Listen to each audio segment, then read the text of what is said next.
ശനി ബാധിച്ചു എന്ന് പറയുന്നത് തന്നെ ദോഷം വന്നു എന്ന് പറയുന്നതിന് തുല്യമാണ്. എന്നാൽ ഇതിൽ ഏഴര ശനിയാണെങ്കിൽ അത് പറയുകയേ വേണ്ട എന്ന അവസ്ഥയാണ്.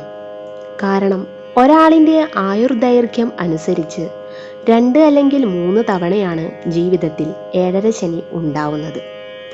30 വർഷത്തിൽ 1 തവണ എന്നവ കണക്കിലാണ് ഏഴര ശനി ബാധിക്കുന്നത്. ഏഴര ശനിക്ക് പൊതുവായി ചില ഫലങ്ങളുണ്ട്. ഇതിൽ ജോലി നഷ്ടപ്പെടുക, നീച പ്രവൃത്തികൾ ചെയ്യുക, ധനനഷ്ടം, അപകടം, അലസത, അപമാനം, കാര്യതടസ്സം, വിരഹം, സ്ഥാനഭ്രംശം, മുൻകോപം, ജോലി ലഭിക്കാൻ തടസ്സം, വീടിന് കേടുപാടുകൾ സംഭവിക്കുക, ജയിൽവാസം തുടങ്ങി പല വിധത്തിലുള്ള ദോഷഫലങ്ങൾ ഏഴര ശനിയുടെ ഭാഗമായി അനുഭവിക്കേണ്ടി വരുന്നുണ്ട്. ശനിഗ്രഹം ഒരു രാശിയെ ക്രോസ് ചെയ്യുന്നതിന് 2.5 വർഷത്തോളം എടുക്കുന്നുണ്ട്. ജാതകയോഗ്യനായ വ്യക്തിയുടെ 12, 1, 2 എന്നീ സ്ഥാനങ്ങളിൽ ശനി സഞ്ചരിക്കുന്ന കാലയളവാണ് ഏഴര ശനി എന്ന് പറയുന്നത്. പല വിധത്തിലാണ് ഇത് ദോഷം നൽകുന്നത്.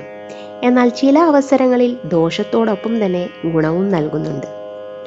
ആദ്യത്തെ ഏഴര ശനി മാതാപിതാക്കൾക്കാണ് ദോഷം വരുത്തുന്നത്. എന്നാൽ രണ്ടാമത്തെ ഏഴര ശനി ആ വ്യക്തിയുടെ ജീവിതത്തിൽ പ്രധാനപ്പെട്ട നല്ല മാറ്റങ്ങൾ വരുത്തുന്നു. മൂന്നാമത്തെ ഫലത്തിൽ വരുന്ന ഏഴര ശനിയാണ് ജാതകന് മോക്ഷം നൽകുന്നത്. ഏഴര ശനിയും ശനിദശയും രണ്ടും രണ്ടാണ്. ഏഴര ശനി 1.5 വർഷക്കാലമാണ് ഉണ്ടാവുന്നത്. അതുകൊണ്ട് തന്നെയാണ് ആളുകൾ പറയുന്നത് ഞങ്ങൾക്ക് എപ്പോഴും ശനിയാണോ എന്ന്. കാരണം ആയുർദൈർഘ്യം അനുസരിച്ച് ആളുകളിൽ 2, 3 തവണ ഏഴര ശനി കടന്നു വരാം. എന്നാൽ ഏഴര ശനി ഫലങ്ങൾ അല്പം വ്യത്യസ്തമാണ്. ഇതിനെക്കുറിച്ച് അറിഞ്ഞു വേണം ഇത്തരം അവസ്ഥകളിൽ പ്രതിരോധം തീർക്കുന്നതിനും പരിഹാരം ചെയ്യുന്നതിനും. ഏഴര ശനി ഫലങ്ങൾ എന്തൊക്കെയെന്ന് നമുക്ക് നോക്കാം. ഏഴര ശനി ദോഷങ്ങൾ എന്തൊക്കെയെന്ന് നമുക്ക് നോക്കാം. ഏത് കാര്യങ്ങൾക്കും തടസ്സം അനുഭവപ്പെടുക എന്നുള്ളത് തന്നെയാണ് ഏറ്റവും പ്രശ്നം. ഇതുകൂടാതെ അലഞ്ഞു തിരിഞ്ഞു നടക്കുക, ജീവിതത്തിൽ ദാരിദ്ര്യം, ധനനഷ്ടം, സ്ഥാനഭ്രംശം, നിഗൂഢമായ കാര്യങ്ങളിൽ ഏർപ്പെടേണ്ടി വരിക, ജീവിതത്തിൽ വിജയത്തിലെത്താതിരിക്കുക, അനാവശ്യമായ കുറ്റം ഏറ്റെടുക്കേണ്ടതായി വരിക, അപമാനിക്കപ്പെടുക, ദാരിദ്ര്യം കൂടി വരിക എന്നിവയെല്ലാം ഏഴര ശനിയുടെ ഫലമായി നിങ്ങളുടെ ജീവിതത്തിൽ സംഭവിക്കുന്ന ദുരിതഫലങ്ങളാണ്.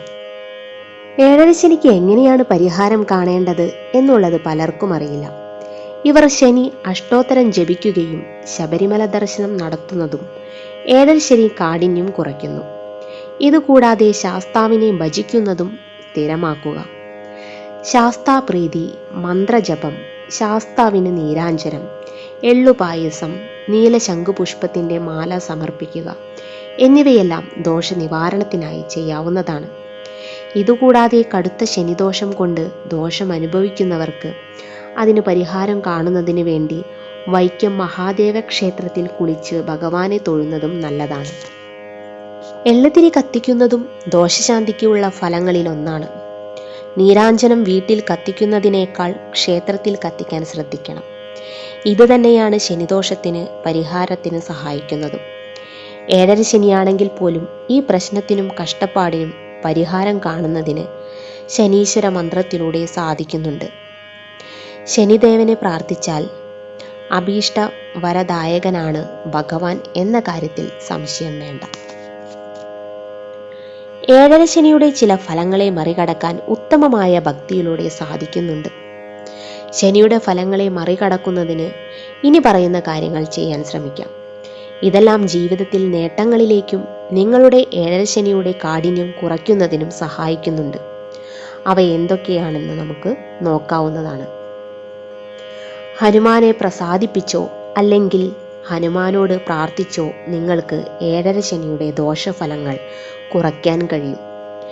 എല്ലാ ചൊവ്വ ശനി ദിവസങ്ങളിലും ഭഗവാന് പ്രസാദം അർപ്പിച്ച് ഹനുമാൻ ചാലീസ ചൊല്ലുക. ഇത് ജീവിതത്തിൽ നേട്ടങ്ങൾ ഉണ്ടാക്കുന്നതോടൊപ്പം തന്നെ ഹനുമാന്റെ അനുഗ്രഹം ലഭിക്കുന്നു എന്നാണ് വിശ്വാസം. വീഡിയോ ഇഷ്ടമായെങ്കിൽ ലൈക്ക് ചെയ്യാനും ഷെയർ ചെയ്യാനും മറക്കരുത്. ഇതുപോലെയുള്ള വീഡിയോസ് നിങ്ങൾക്ക് ലഭിക്കുന്നതിനായി ചാനൽ സബ്സ്ക്രൈബ് ചെയ്യുക. നന്ദി.